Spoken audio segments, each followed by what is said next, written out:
मैं विधवा हो गई थी। पति की मौत के बाद मैं बिल्कुल बेसहारा हो गई थी और अकेलेपन मुझे इस कदर घेर लिया था कि मजबूरी में मैंने वह गलती कर दी थी जिसके बारे में सोचते ही मैं सिहर उठती हूँ। अपनी ज़रूरत को पूरा करने के लिए मैं इस हद तक नीचे गिर चुकी थी कि मैं खुद से नजरें नहीं मिला पा रही थी। मैं गर्भवती हो गई थी और मुझे पता तक नहीं था कि यह बच्चा किसका है। नर्सिंग होम में जाकर मैंने अपना बच्चा गिरा दिया था, लेकिन मैं इस कदर टूट चुकी थी कि जीने की इच्छा बिल्कुल खत्म हो गई थी। मेरी जिंदगी में अब कुछ भी नहीं बचा था, कोई सहारा नहीं रह गया था। मैं अपनी यह जिंदगी खत्म कर देना चाहती थी और इसी वजह से मैं बर्फीले नदी में कूद गई थी। ठंडे पानी में हाथ पांव मारते मारते मेरा बदन सुन पड़ गया। मैं बेहोश होने लगी थी कि वह आदमी मेरे पास आ गया, मुझे झट से पकड़ा और किनारे ले आया। ठंड से मैं हिल भी नहीं पा रही थी। वह उठकर मुझे अपनी कार में लेकर आया और अपने हाथों से मेरे गीले कपड़े उतार दिए। फिर अपने जिस्म की गर्मी से मुझे गर्मी देने लगा, लेकिन उस कमजोर पल में वह मुझे अपने शरीर की गर्मी देते देते बहक गया। और फिर दोस्तों, ऐसी रोचक कहानी सुनने के लिए चैनल को सब्सक्राइब करें। मेरा नाम सुनीता है और मैं मात्र 22 साल की हूँ। पति की मौत के बाद मैं बिल्कुल अकेली रह गई थी और तन्हाई में दिन काट रही थी। अब जवानी कैसे कटेगी? हर रात तड़प कर गुजारने लगी। दूसरी शादी भी होने से रही। न ही मेरा कोई बच्चा है। मायके में मेरा कोई भी नहीं था, बस मेरे भैया भाभी थे जो किसी तरीके से मेरी शादी करवा कर अपने सर से बोझ हटा देना चाहते थे। जब मैं 18 साल की हुई तब से ही वह मेरे लिए रिश्ता देखना शुरू कर दिए थे। मेरी भाभी चाहती थी कि किसी ऐसे लड़के से शादी हो जाए जो कि मजबूरी में मुझसे शादी कर ले और दहेज के पैसे भी बच जाए। उन्होंने मुझसे उम्र में दुगुने आदमी जो कि तलाकशुदा था और शादी के लिए लड़की ढूंढ रहा था, उससे मेरी शादी करवा दी।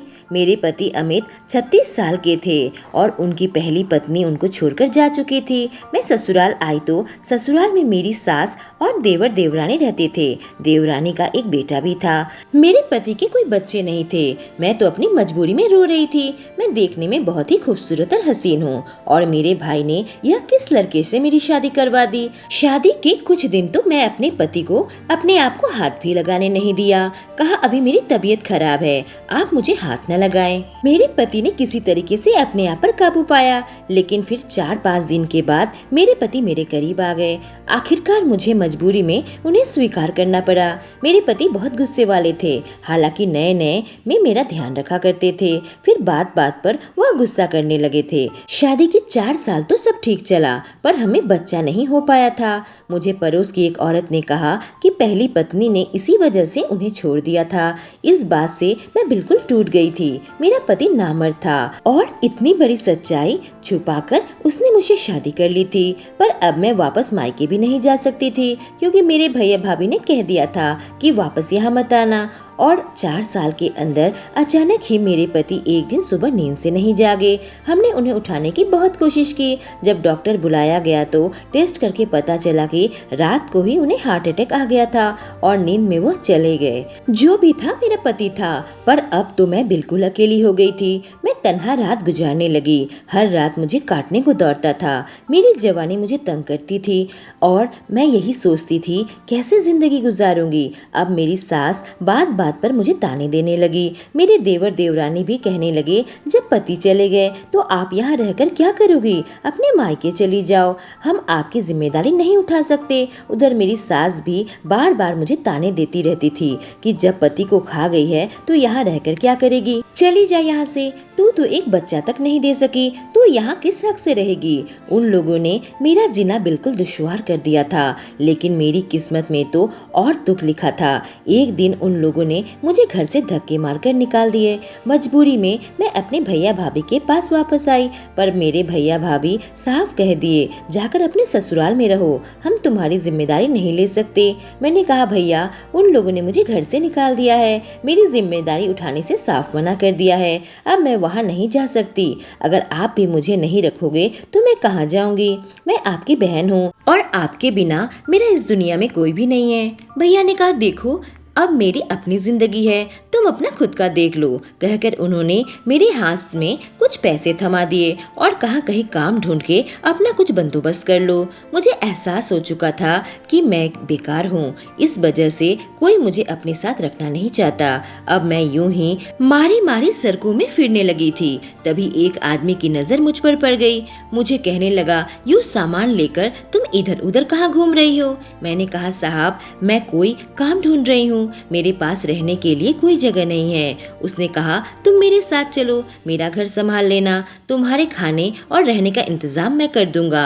वह अनजाना मर्द करीब 25 साल का होगा। इस उम्र में तो लोग गलत काम करते हैं, कहीं मुझे अकेली औरत के साथ कुछ गलत काम तो नहीं करेंगे। मैं यही सोच रही थी और डर रही थी, पर रास्ते में मैं अपनी जिंदगी भी नहीं गुजार सकती थी, तो मैं उनके साथ चलने का ही फैसला किया। मैंने सोचा कि चलकर देख लेती हूँ, इससे बुरा और क्या होगा। जिस हाल में मैं आज हूँ, वह मुझे अपने साथ अपने घर लेकर आ गया था। घर आने के बाद उसने मुझे खाने को कुछ दिया और फिर कुछ रंगीन कपड़े लाकर दे दिए। कहा, कपड़े पहन लो। मैंने कहा, साहब पर मैं विधवा हूँ, ऐसे रंगीन कपड़े कैसे पहन सकती हूँ? उसने कहा, अपनी पिछली जिंदगी भूल जाओ और एक नए सिरे से अपनी जिंदगी शुरू करो। मैं उसकी तरफ देखने लगी थी, फिर सोचा कि यहाँ तो मुझे कोई जानता भी नहीं है, इससे क्या फर्क पड़ता है कि मैं कैसे कपड़े पहनती हूँ। तो मैं उनके दिए हुए कपड़े पहन लिए। उन्होंने कहा, तुम पढ़ी लिखी हो क्या? मैंने कहा, मैं इंटर तक पढ़ी हूँ साहब। उसने कहा, ठीक है, मैं तुम्हें फिर अपने ऑफिस में काम पर लगवा दूंगा, फिलहाल तुम मेरे घर पर ही रुक जाना और जब तुम्हें तनख्वाह मिल जाए तो तुम अपना रहने का इंतजाम कर लेना। यही बात दोनों में तय हुई थी। उसका नाम कबीर था। उसने रहने के लिए मुझे एक कमरा दे दिया और फिर मुझे अपने साथ ऑफिस लेकर गया। पहले दिन ऑफिस जाने में मुझे बहुत डर लग रहा था और मैं यही सोच रही थी कि ना जाने मुझे क्या काम देगा।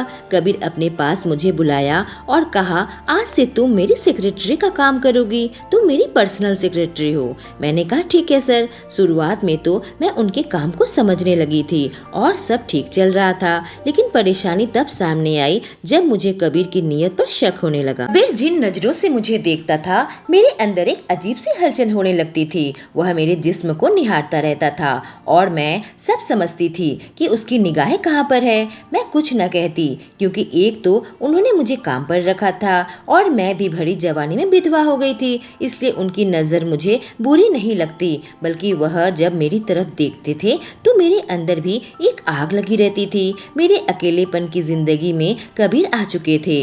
वो ना सिर्फ ऑफिस में मेरे साथ रहते थे, बल्कि मुझे अपने साथ ही ऑफिस ले जाया और वापस ले आया करते थे। मैं फिलहाल उन्हीं के घर पर ठहरी हुई थी। मैंने उनके घर को भी संभाल लिया था। न सिर्फ ऑफिस का काम, बल्कि मैं घर पर भी खाना बना दिया करती थी। जब मैं खाना बनाती थी तो वह किचन में चले आते और मेरे एकदम करीब आकर पूछने लगते कि क्या बना रही हो, और उनकी इस हरकत से मैं काफी घबरा जाती और कहती, सर आप मुझे हमेशा क्यों डरा देते हो? वो हंसने लगते और कहते कि तुम्हें अपने डर को जीतना पड़ेगा। इस तरीके से हंसी मजाक हमारे बीच में चलता रहता था। पता नहीं कब मुझे कबीर से मोहब्बत होने लगी थी। कबीर मेरे साथ इज्जत से पेश आते, हाँ मेरे बदन को जरूर निहारते थे और उनके अंदर की लालसा को मैं समझती भी थी, पर मेरे साथ कभी कोई गलत हरकत नहीं की थी, जिस बात के लिए मैं उनकी इज्जत करती थी। देखते देखते 1 महीना कब बीत गया पता नहीं चला और मुझे कंपनी में सैलरी भी मिल गई। कबीर ने मुझे 1 महीने के लिए घर पर रहने को दिया था, तो मैंने कहा, कबीर अब तो मुझे सैलरी भी मिल गई है, तुम्हारे घर में यूँ रहने से तुम्हें भी परेशानी हो रही है। मैं सोच रही हूँ कि फिर कहीं अपना मकान ढूंढ लूँ। कबीर ने कहा, किसने कह दिया कि तुम्हारे रहने से मुझे परेशानी हो रही है? मैंने कहा, मैं भी हर वक्त तुम्हारे साथ रहती हूँ, तुम्हें प्राइवेसी नहीं मिल पाती।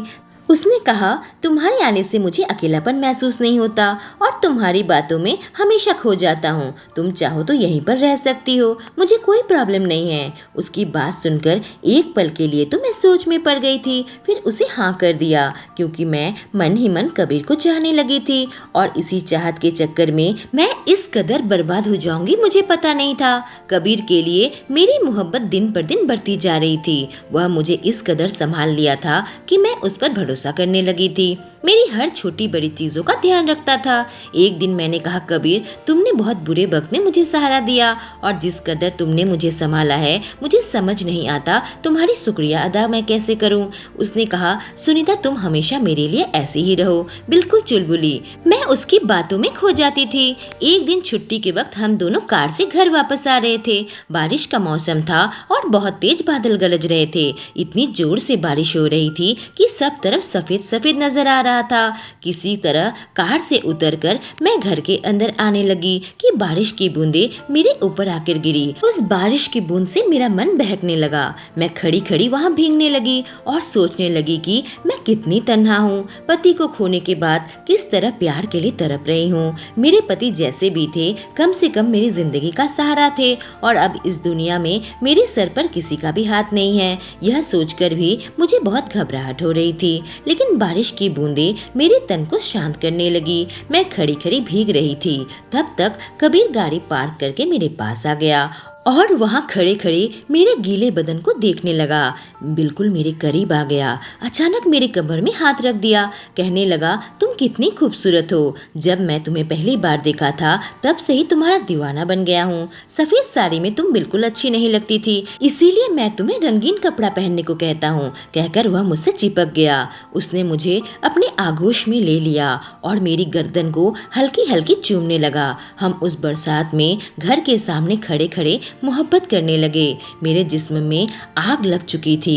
मैं हर हाल में अपने आप को ठंडा करना चाहती थी। कबीर की बाहों में मुझे वह ठंडक मिल रही थी। हम दोनों उस पल में इस कदर बह गए कि अब एक दूसरे से अलग नहीं रह सके। कबीर कहा, मैं अकेला बहुत दिनों से तड़प रहा हूँ, आज मेरी तड़प को मिटा दो। मैंने कहा, कबीर, मैं भी कब से तुम्हारे लिए तड़प रही हूँ, आज दूरियां मिटा देते हैं। मैं तो कबीर से मोहब्बत करती थी, एक सच्ची मोहब्बत, या फिर यह मेरा अकेलापन था, कह नहीं सकती। बिना मर्द के जिंदगी गुजारना भी मुश्किल था। मुझे किसी का सहारा चाहिए था, जिसका हाथ मेरे सर के ऊपर हो, जो मेरी छोटी बड़ी चीजों का ख्याल रखे, अच्छे बुरे वक्त में मेरा साथ दे, क्योंकि मैं तो बिल्कुल बेसहारा हो गई थी और उस पल में मैं बिल्कुल डूब गई। पूरी रात कबीर मुझसे प्यार करता रहा और मैं अंदर ही अंदर बिल्कुल खिल उठी थी।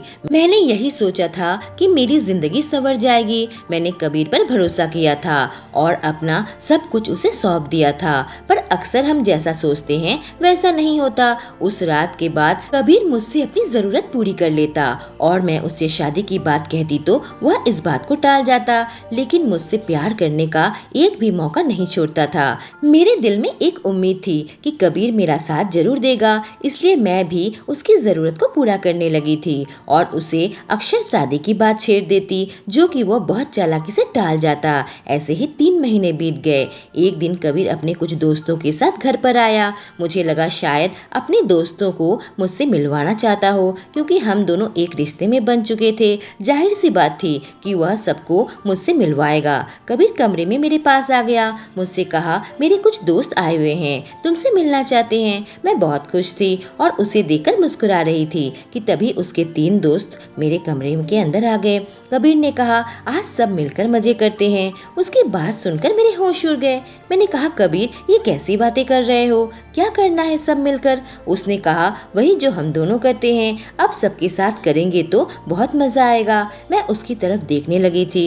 मुझे कुछ भी समझ में नहीं आ रहा था कि मुझसे चाहता क्या है। मैंने कबीर के दोस्तों से कहा कि मैं और कबीर एक रिलेशन में हैं और जल्द शादी करना चाहते हैं। उसके दोस्त हंसने लगे, कहने लगे, तुम्हें क्या लगता है कबीर तुमसे शादी करेगा? तुमने अपना स्टेटस देखा है? कबीर कितना अमीर लड़का है, वह कोई अमीर लड़की से ही शादी करेगा। उनकी बात सुनकर मेरी आंखों में आंसू आ गए थे। मुझे लगा था कबीर मुझसे प्यार करता है और वह तो बस अपनी जरूरत मिटा रहा था। मैं जानती हूँ कि कबीर के अलावा मेरा और कोई सहारा भी नहीं है, पर वह जो चाहता था वह मैं उसे नहीं दे सकती थी। मैं कमरे से बाहर निकलने लगी थी, पर वह लोग मुझे वहाँ पर रोक लिया और फिर सारी रात मेरे साथ जो किया, मेरी आत्मा तक मर चुकी थी। रही। मैं रोती रही, चीखती रही, चिल्लाती रही, पर वह लोग बार बार मेरे साथ करते रहे।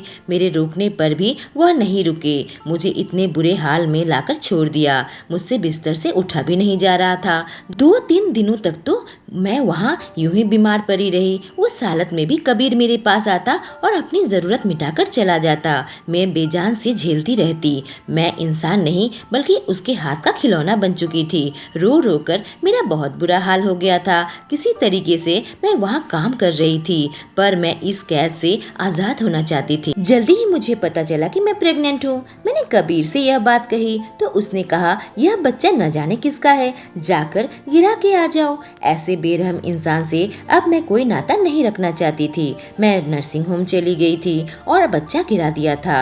अब मैं वापस कबीर के पास नहीं जाना चाहती थी, पर मेरे पास जाने के लिए अब कोई जगह भी नहीं बची थी, न ही कोई जीने की इच्छा शेष थी।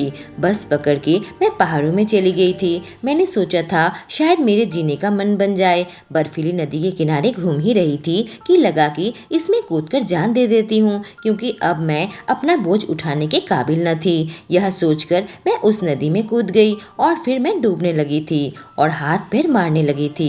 पानी बर्फीली थी, बहुत ठंडी। मेरा हाथ पैर सुन पड़ने लगा था। तभी एक अनजाना आदमी अचानक नदी में कूद गया और मुझे वहाँ से उठा लिया। किनारे लाकर वह मेरे पेट दबाकर मेरे अंदर से नदी का पानी निकालने लगा था। पानी निकलते ही मैं खांसने लगी और वह मुझे अपनी पीठ में उठा लिया और अपनी कार के पास लेकर चला गया। इलाका बिल्कुल सुनसान था और आसपास कोई भी नहीं था। उसने मेरे गीले कपड़े को तन से जुदा कर दिया। वह खुद भी बुरे तरीके से भीग चुका था। अपना कपड़ा भी उतार फेंका और मुझे गाड़ी की पिछली सीट में लेकर गया। मैं बुरे तरीके से ठंड से कांप रही थी। वह मुझे गर्म करने के लिए मेरे हाथ पैर मलने लगा था, लेकिन मैं कांपे जा रही थी। मेरा शरीर नीला पड़ता जा रहा था। मेरी कपकपी बंद होने का नाम नहीं ले रही थी। अचानक वो मेरे ऊपर चढ़ गया और मुझे अपने जिस्म की गर्मी देने लगा। वह पल था जिसमें वह बहक गया। यह शायद पता नहीं क्या था उसके दिल में। उस वक्त मैंने कोई हरकत नहीं की। मैंने तो अपनी जान देने के लिए पानी में कूदी थी और अभी अनजान आदमी मेरी जान बचाने के लिए मेरे साथ। वह मुझे चूमने लगा था, अपने शरीर की गर्मी देने लगा था, जोर जोर से कहने लगा, मैं तुम्हें मरने नहीं दूंगा। और फिर वह मेरे अंदर समा गया। काफ़ी देर बाद मेरे जिस्म में गर्मी आई थी। उसने अपनी कार से निकाल कर कुछ सूखे कपड़े मुझे दे दिए और कुछ खुद पहन लिया और फिर मुझे वहाँ से अपने घर लेकर आ गया था। अब मुझे डांटने लगा और पूछने लगा, तुमने नदी में क्यों कूदा था? मैंने कहा, मैं जीना नहीं चाहती थी। उसने कहा, तुम जैसी लड़कियों की यही समस्या है, छोटी छोटी बातों में जान देने चली आती हो। मैंने कहा, छोटी वजह नहीं है, इस दुनिया में मेरी और कोई अपने नहीं बचे हैं और मेरी जिंदगी में जो दर्दनाक हादसा हुआ है मैंने उसे बयां कर दी। मैं रोने लगी थी। कहा, आपने मेरी जिंदगी क्यों बचाई? उस आदमी ने कहा, बड़ी से बड़ी मुसीबत में भी हमें हौसला रखना चाहिए। किसी और के भरोसे ना रहकर हमें खुद के पैरों पर जीने का हौसला रखना चाहिए। उसने कहा, मैं यहाँ एक होटल चलाता हूँ, अगर तुम चाहो तो मेरे साथ काम कर सकती हो और अपने बलबूते में जीने का हौसला रख सकती हो। मैंने उसके काम को स्वीकार कर लिया था और उसके साथ काम करने लगी थी। एक दिन उस आदमी ने मुझे कहा, मुझे बहुत बुरा लगा कि तुम्हारी जान बचाने के लिए मुझे तुम्हारे साथ वह सब कुछ करना पड़ा, लेकिन अगर तुम चाहो तो मैं तुम्हारा हाथ थाम सकता हूँ और हम दोनों एक दूसरे के सुख दुख के साथी बन सकते हैं। मेरी पत्नी गुजर चुकी है और मेरी एक 2 साल की बेटी है जिसे माँ के प्यार की जरूरत है। अगर तुम उसे माँ का प्यार दे सको तो उस बेचारी की जिंदगी संवर जाएगी। मेरे साथ जो कुछ भी हादसा हुआ था उसके बाद भी यह आदमी मुझसे शादी करने को तैयार था। मैंने अपनी जिंदगी की कोई भी बात उससे छुपाई नहीं थी। जब इस हाल में भी वह मुझे स्वीकार कर सकता था तो मैं उसकी बेटी को क्यों नहीं अपना सकती थी। मैं उससे शादी करने के लिए तैयार हो गई थी और उसे और उसकी बेटी को हमेशा के लिए संभाल लिया था। पहाड़ में मिला एक अनजान आदमी आखिर मेरी मंजिल थी और बाकी सारे सफर में बस मुसाफिर थे।